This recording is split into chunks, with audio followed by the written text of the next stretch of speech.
Thank you for joining another episode of Tales of a Death Doula. I'm Martha, and I am a certified death doula. And I help people cross over to their transition to the other side by helping them make their end-of-life plans and helping support and kind of coach people as they are in the dying process. And I am very interested in learning the lessons that death has to teach us about how to live a better life. And so that is the purpose of this podcast, is to explore those lessons that we can learn by studying death. There's so much literature and there's so many experiences that we face as human beings on this planet. When we face death and when we actually look and explore through what's happening with death and dying and what we can learn about how to use that knowledge to live a better life. So in today's podcast, we are going to explore one of the modalities that I have been using to understand more about death and dying. This modality is a plant medicine. And there is a plant medicine called ayahuasca. And if you have listened to my previous podcast on my previous ayahuasca journeys, then you will understand that this is a very strong medicine, and it is a very deep hallucinogenic medicine that's been used for thousands of years, centuries, from indigenous tribal people, mainly that live in jungle territories in Central America and throughout Europe as well. Mainly in jungle territories, though, where this vine grows. It's a ayahuasca vine, and they boil it with a sister plant.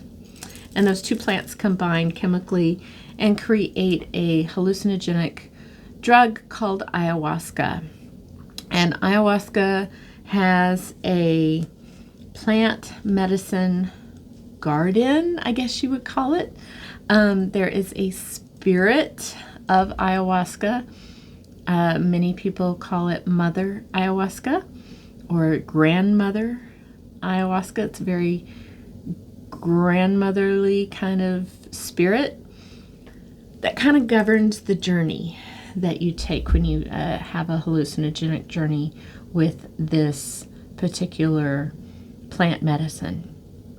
So recently, I did another ayahuasca journey.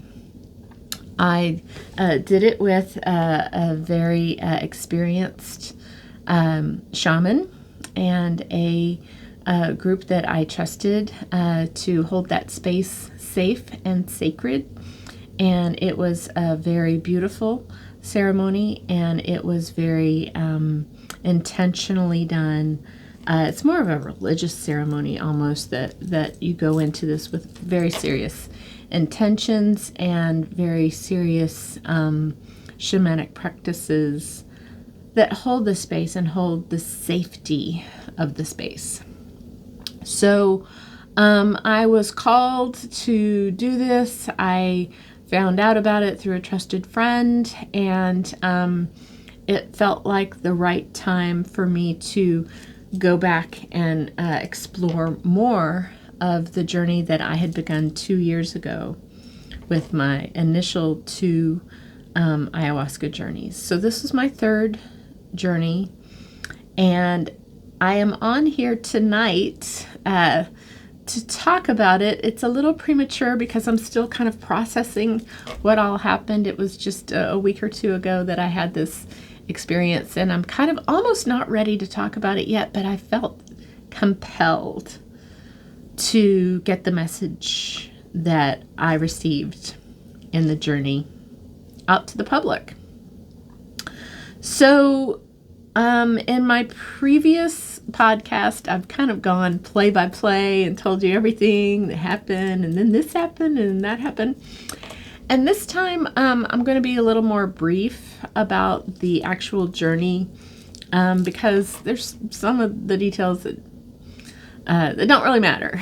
But I will give you the basics of what happened, and the underlying moral of the story, basically, is what I feel the need to communicate and to get the word out.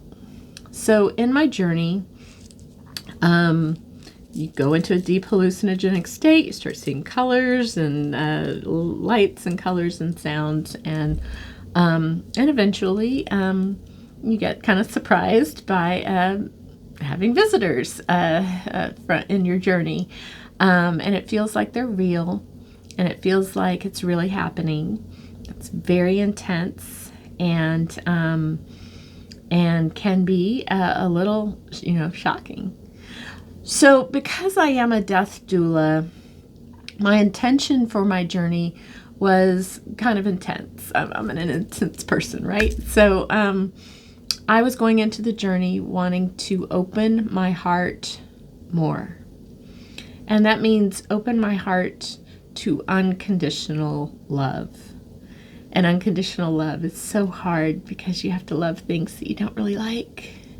And unconditional means no conditions. There are no conditions to not love.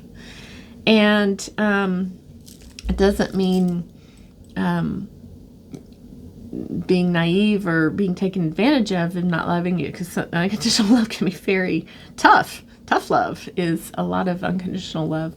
But unconditional love means looking at all beings, everything.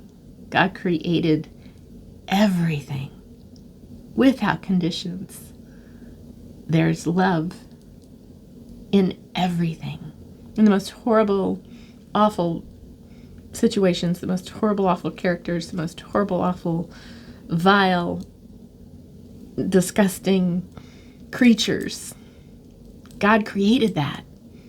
And God is in that creature. It's my belief that God is at the nuclei of every atom. So everything that exists is God. That means everything. The good, the bad, the ugly, the holy, and the divine. That lesson they gave me, Shiva came to me in my earlier journey and gave me that lesson. Remember, Martha, I am everything. The good, the bad, the ugly, the holy, and the divine. And so that was part of my journey this time, was remembering everything is part of God. Everything has the fractal spark of the divine in it. God created everything, meaning everything. There is nothing that God did not create. And so in my journey, as before in my other two journeys, I was taken back down into the underworld with the devil and demons. And I was not happy about this. This was not, I didn't want to go back down there. I didn't want to do that again. And I tried everything to, set my intention and really no, I want to talk to the divine feminine goddess and send Isis. And, I was trying to get a real feminine perspective on how to open my heart more to love. And no, they wanted to send me back down to the underworld to really put that to the test. Can you love these horrible creatures? Can you love the unlovable?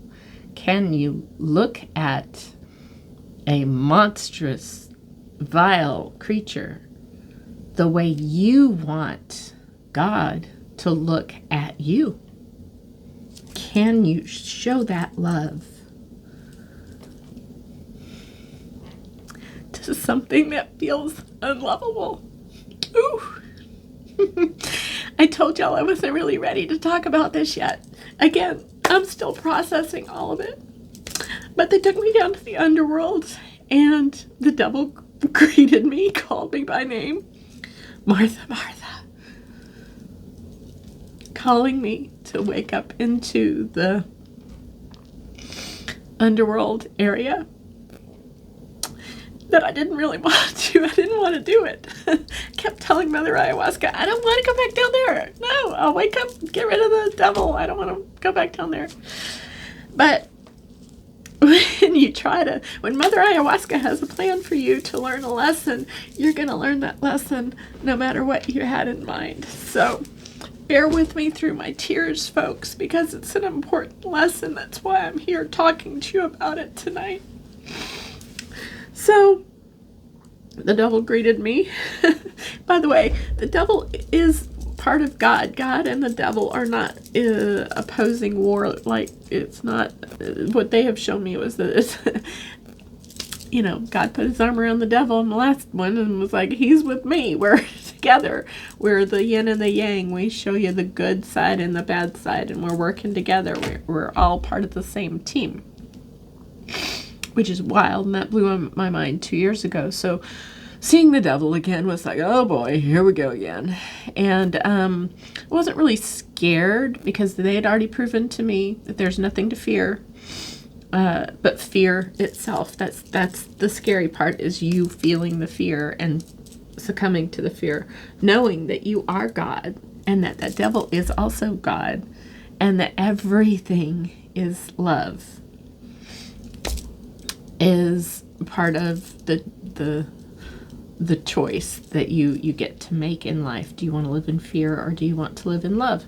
And that was the whole point of the journey. So the devil greeted me, and basically I just immediately woke up in the dream of my hallucinogenic dream, and woke up in that dream and said, I choose love. Right off the bat. Don't even say anything. I choose love. Always, in all ways, I choose love. He was like, are you sure? Sure there's not other things that you can choose? No. I choose love. Mother Ayahuasca had given me that lesson on my last journey 2 years ago. And I firmly believe in my heart of hearts that when you do choose love, you will be granted a different reality. It changes your perception of reality. So I just woke up and immediately, don't even say anything, devil, I choose love. And he tried to question me on it. I was like, no, I choose love. Always and always. He was like, all right, well then have at it. And the have at it part was relating to my desire to know about what it meant to be a blue ray. So I've been told by many different psychics and readers and healers, been told 3 or 4 times by several different people that I'm a blue ray. I'm blue ray. They've told me randomly in readings or in an intuitive healing session.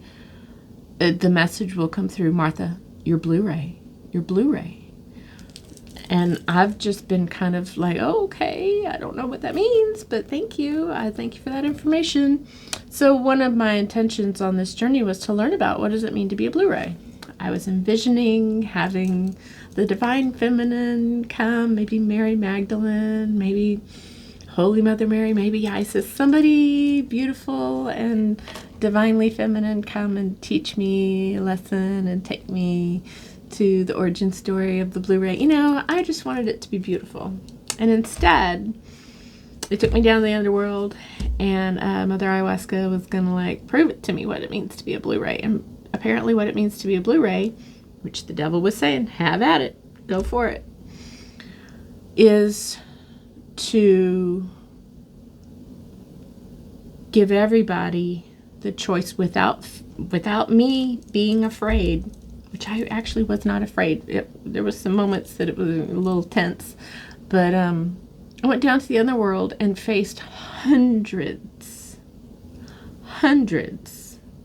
of demons and scary monsters and awful, vile creatures that were very frightening and that were trying to come for me and trying to get into my body and possess me.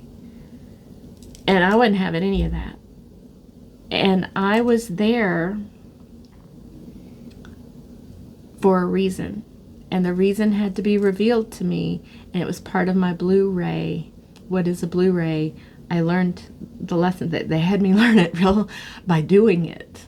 What is a Blu-ray? So let's get to that here in just a minute. But I will tell you that, it got a little scary for a few times. There were many demons that were coming to me, and they were very frightening, and they were scary and growling and gnawing their giant fangs and teeth. And honestly, could feel them trying to push through, and they were trying to whisper in my ear about all these kind of nasty things. Anytime you have a spirit or entity that's trying to whisper nasty things and getting into your ear, sometimes they try to get into your soul through your ears. And that's not okay. Any entity that's benevolent and good will ask permission before you have to allow them to enter your body. Anything that's nasty or trying to have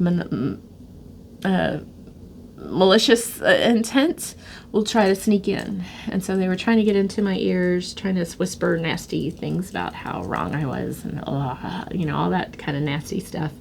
And I wasn't having any of it. I would not let them in. But I was getting kind of swarmed by demons. And so I called Kali Ma. Do you guys remember Kali?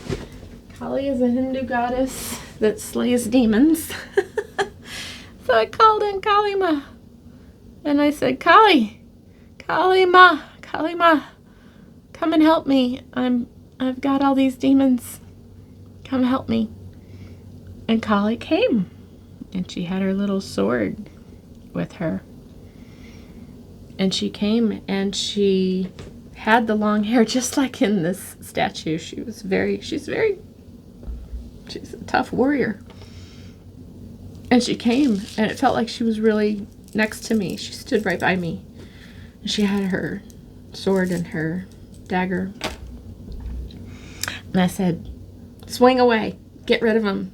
Clean house. Get rid of all these demons. They're overtaking me.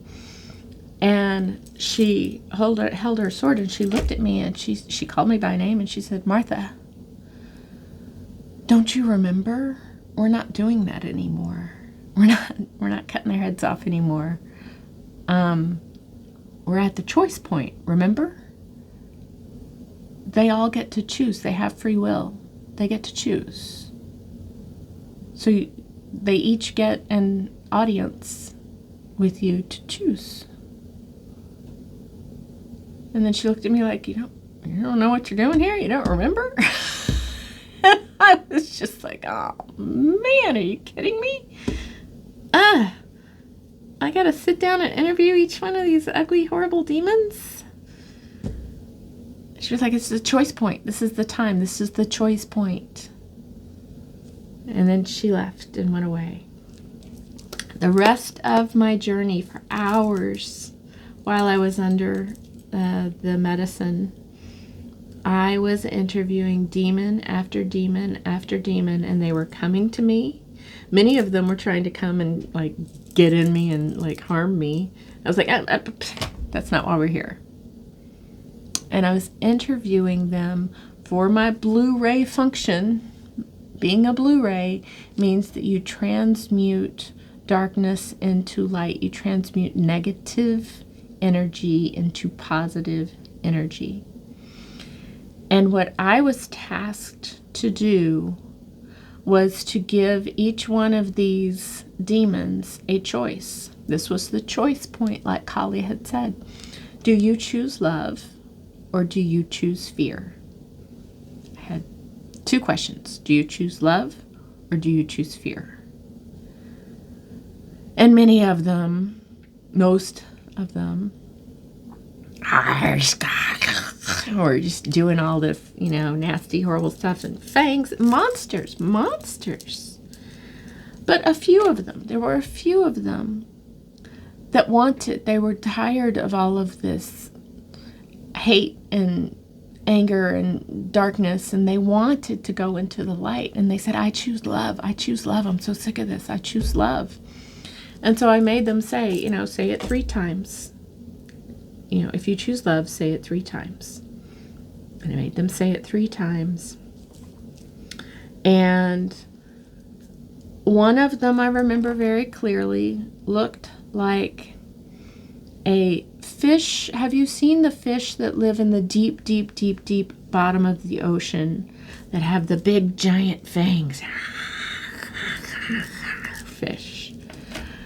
I will have to find a picture and add it to this podcast description because it was very scary, but it was a big fish. It was like a scary fish. And he was desperate to get into the light. He said, I want to go into the light. I'm so sick of this darkness.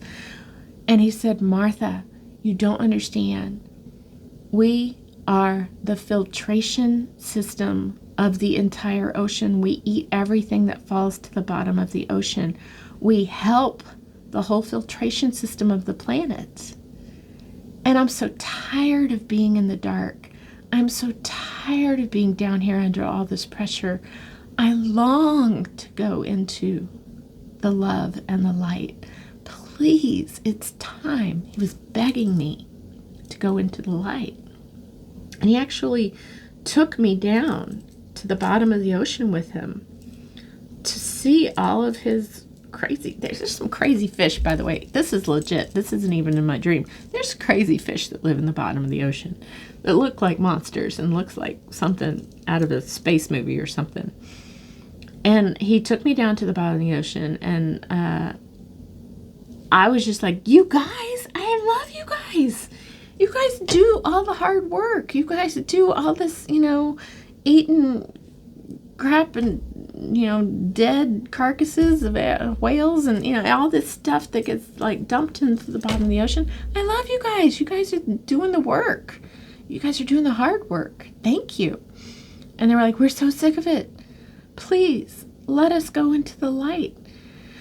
And so I was like, oh my goodness, how in the world, how do we, how do you get fish in the bottom of the ocean to get to light?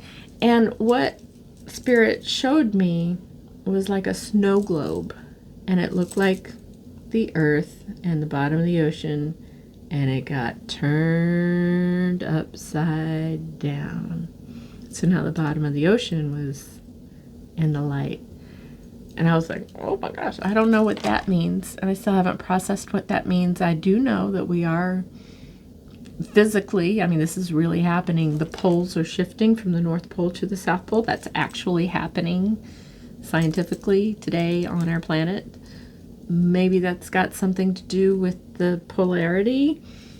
I don't know. I don't know any of it, but I do know that that fish was begging me to go into the light. So in my journey, back into my dream journey, again, it felt like just demon after demon after demon, and some of them were coming in groups and some of them were coming one-on-one, and I felt like I was working a double shift at the DMV is honestly how it felt. Every single one. Do you choose love or do you choose fear? Do you choose love or do you choose fear? Do you choose love or do you choose fear?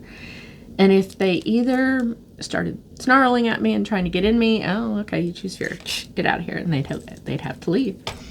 Or if they were trying to bargain with me about, trying to, there's trickery, right, that happens with that. And if they were trying to bargain with me and try to talk me out of it and try to tell me about how you don't choose love or choose fear either, and all this stuff. And it just got to be, I just kind of got real quick with, okay, you're out of here. You choose fear. Never mind. But if they chose love, then they were honest. They really wanted it, and you could tell. And so I felt like I was working at the DMV, just next. And I wasn't scared, which was bizarre, but I wasn't scared at all. I was just like, all right, here's your choice point, and what are you going to do? You get to choose. And it was exhausting. It was exhausting. Towards the end of the journey, I had a whole crew that wanted to go into the light, that was choosing love, that wanted to leave the darkness of living in fear. And we were all, a whole pack together, and I was counseling them on how to raise their vibration. I was like, nobody's coming for you. Nobody's saving you. You have to do it. You have to do the work. You have to find a better thought. You have to make the choice in every instance to do the right thing. You have to raise your vibration.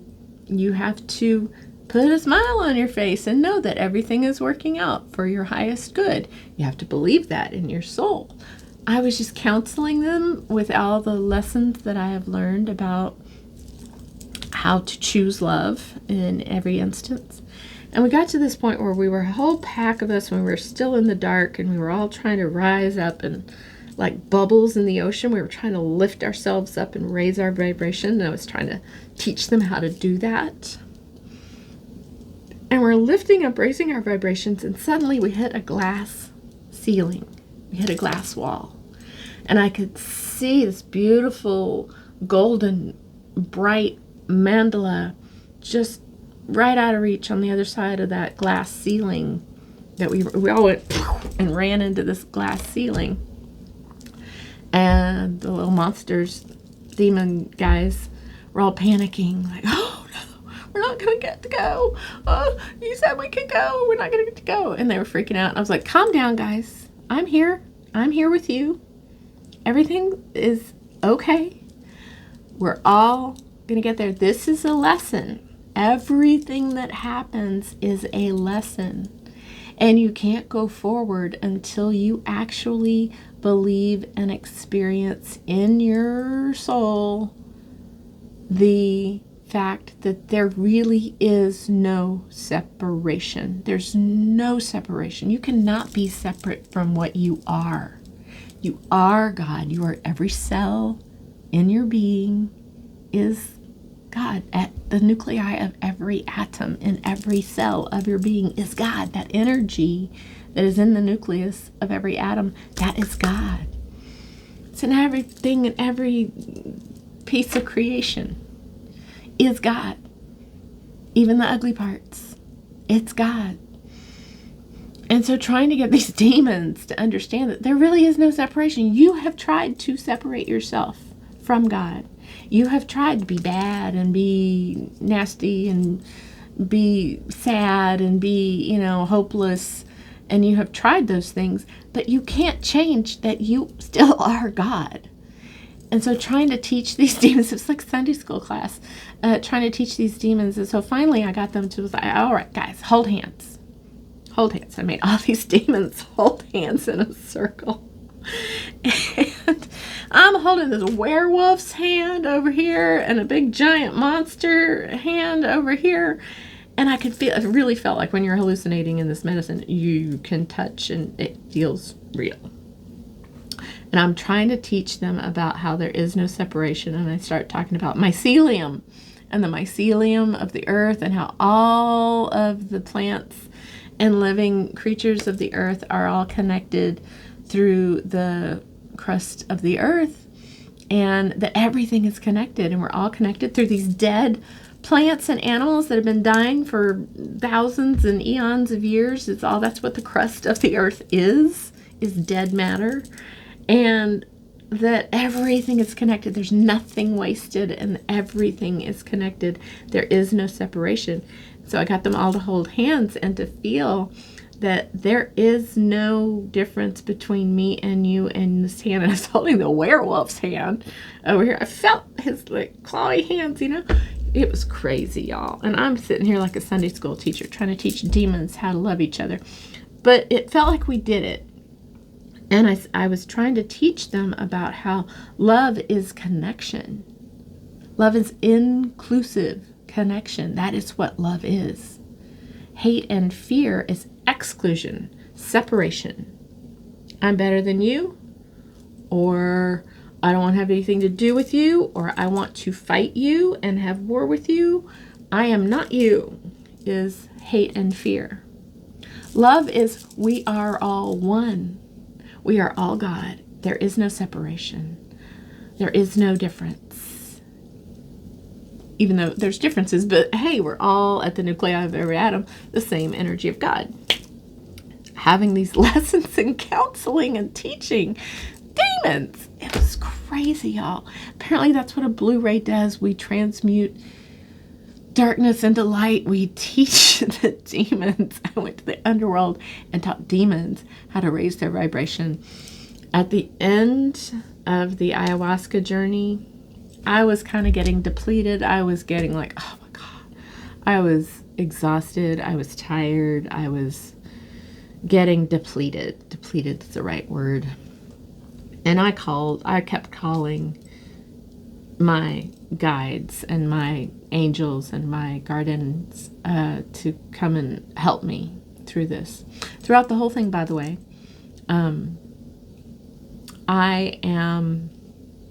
I've studied a lot about Buddhism, and the Buddha has a teaching. Happy Buddha is a thing, and the Buddha says just put a smile on your face anytime anything horrible or scary happens. Smile, knowing that everything that's happening is for your highest good and that you are always protected no matter what's happening. If somebody's stabbing and killing you, they can't touch your soul. You are always protected no matter what. You are God. You are love. You cannot be... You might be able to kill your body, but they cannot kill your soul. And so I just smiled. Anytime a horrible demon tried to come at me, Buddha was right there saying, remember to smile. Everything is well. All is well. All is well. You're so protected. He was in my head telling me this. And so they were there the whole time. It felt like I was alone, and I was a little bit like, come on, ladies. I was trying to get the ladies down here. I was like, come on, Mom, let's clean this mess up. And it felt like I wasn't being supported, like I didn't have anybody there. But they were all there. They were just not, it didn't feel like they were physically there. And at the end, I remembered gratitude. That was one of the lessons that I had forgotten to teach these, demons. And we were still up against that ceiling. I was like, oh, gratitude. Gratitude is the best lesson to raise your vibration. Remember what you're grateful for. What do you love? Everybody loves something. There's a Buddhist Zen master who says everybody loves something, even if it's just a taco. Everybody loves something, even a demon in the underworld loves something. What are you grateful for? And so I started remembering all of the teachers that I was grateful for, all these big lessons that I was now practicing. I was putting into practice here in this underworld journey that I was having. And I remembered Buddha, and I was so grateful. And then suddenly Buddha showed up in a column of light, right there. And I remembered Kali. Kali had shown up for me in the journey. Kali came in a column of light. And I remembered the great Sufi poet. I can't remember his name. Oh my goodness. There's a wonderful, great Sufi poet, and his name is blanking. It's something like Kumi. Oh my God, Rumi. Oh my gosh, how am I forgetting his name? Rumi had been in my head, telling me, Martha, you are not a drop in the ocean. You are the entire ocean in a drop. Because when I was down there interviewing all the demons, I was like, come on, I need some help. Where are the 144,000 angels? Come on, everybody, come on down here and help me. And I felt alone. And Rumi was in my head telling me, you are not a drop in the ocean. You are the entire ocean in a drop. Meaning that I had the entire universe was here supporting me, and I was being the universe at that moment. It was pretty awesome and pretty crazy. But the minute I remembered and was grateful for Rumi showed up in a big column of light. And then I just gave thanks to the divine feminine mother of the universe, and she showed up in a divine column of light. And we were just all surrounded by all of my masters and my teachers, Jesus and Father God, and everybody that I was just naming off everybody that I was thankful for. My parents, my mom and my dad, all kind of like, it was like Beam Me Up Scotty, like a Star Trek, episode. They were just suddenly there in a column of light. We were all surrounded by all of these wonderful masters and teachers who were so proud. And again, I'm sorry, I haven't really processed all this, but they were so proud of not just the work that I had done to try to teach and help these demons raise their vibration, but they were so proud of the demons for making this hard choice to do the work and to change their perception of reality in order to rise into the light. And the demons were so happy. It was a party at the end. The whole thing was just a massive welcome back home. It was so beautiful. And I'm sorry again, it's so early to talk about a big journey like that without getting really emotional. But the reason that I wanted to bring this story to you, even in the midst of my tears, is Kali's words are for all of us. We are at a choice point. We are at the point where you have free will and you can choose. Do you want to choose love, or do you want to choose fear and hate? Do you want to choose truth and love and trust and unconditional acceptance? Or do you want to choose hate and fear and judgment and strife and war and separation? Do you want to be inclusive, or do you want to be exclusive? This is the time. We are at the point in time that this is happening now. We all have free will. You are a free will soul in a body on this planet in the middle of this massive shift and transition that we are all going through. We are majorly going through a massive transition. And a lot of us can feel it. A lot of us who are spiritually aware, we can feel the transitions that are happening. There are massive solar flares that have never been recorded by any scientific studies ever before. The sun is very active, sending plasma, radiating plasma into our bodies, changing us, coming through our magnetic field of the earth, hitting the earth and going through our bodies. Sun absorbs through the body.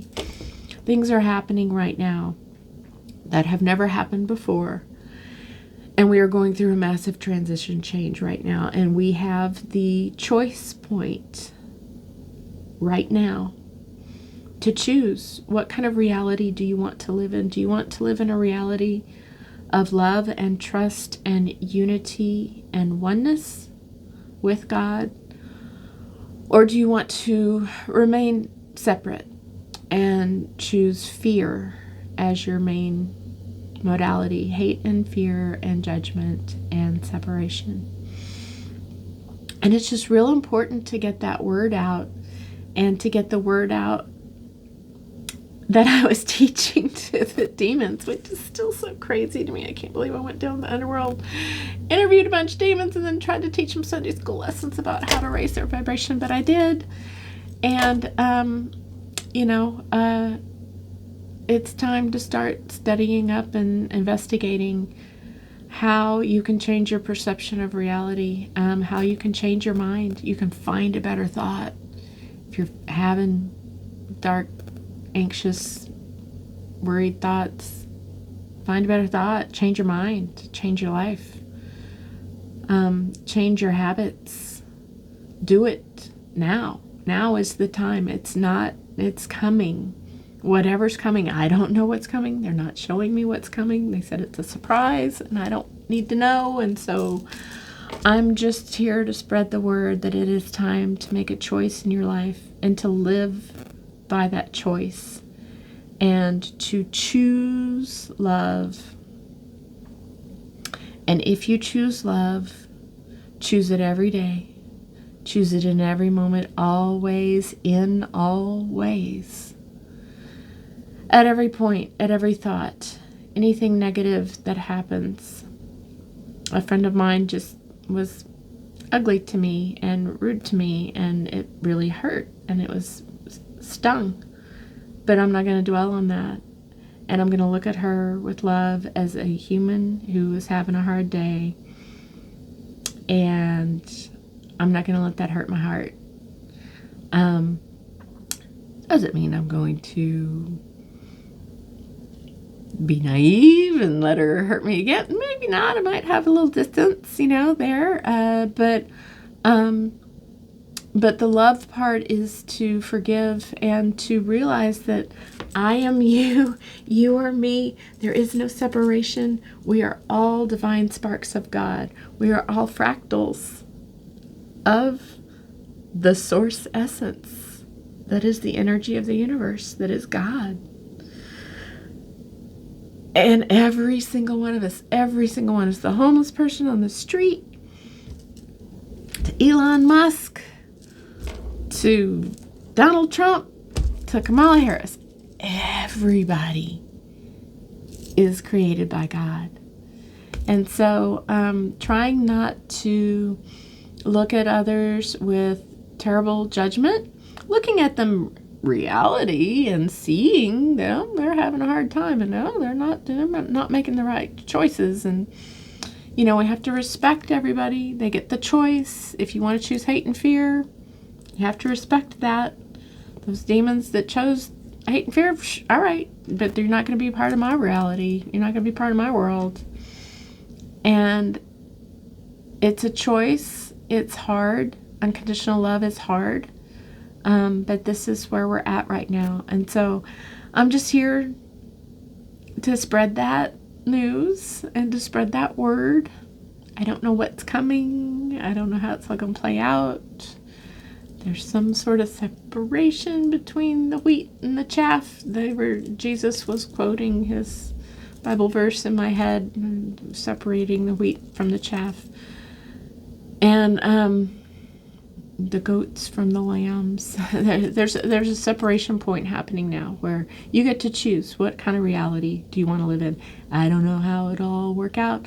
I don't know how it goes that we can all live in the same world and have different realities, but I am not God. Well, we all are God, but I don't have to know all of the details. All I do know is that it's choice point time, and it is time to live your life every day, every minute, every hour as that choice that you make. So if you choose love, live it every minute. Find a better thought. Raise your vibration. Forgive others. See others truly. Acknowledge their authentic behavior, and then give them grace and respect whatever decisions they make. Let them have their free will and do, their choices is their choices. And that loving yourself, finding the love within your heart for your own divinity and your own soul, and knowing that you are love and that you are God and that you are part of that divine spark. That's the best thing that you can do in this life and in the next. So now's the time to start making those hard choices and then following it up by action every day. So that was kind of heavy. That was kind of a lot, and I wasn't quite ready to talk about my journey.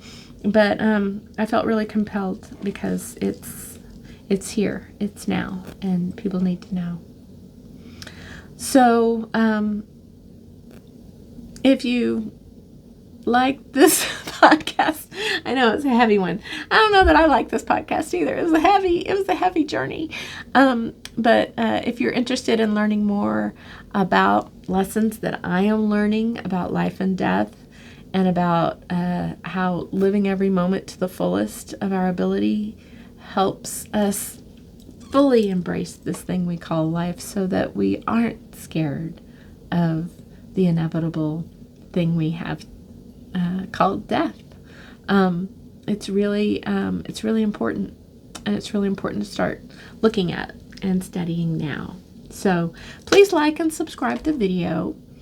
I'll be back next week with another podcast talking about lucid dreaming, and how it doesn't always take a hallucinogenic drug to interact with your spirit family. Sometimes lucid dreaming, you'll have these interactions in a dream state where you kind of wake up in your dream, and it feels like it's real, and it feels like you're really experiencing interacting with your spirit guides in a lucid dream. So that'll be coming up in a future podcast very soon. And I hope that you all have a blessed day and continue to just live life to the fullest. Thanks for listening. Bye.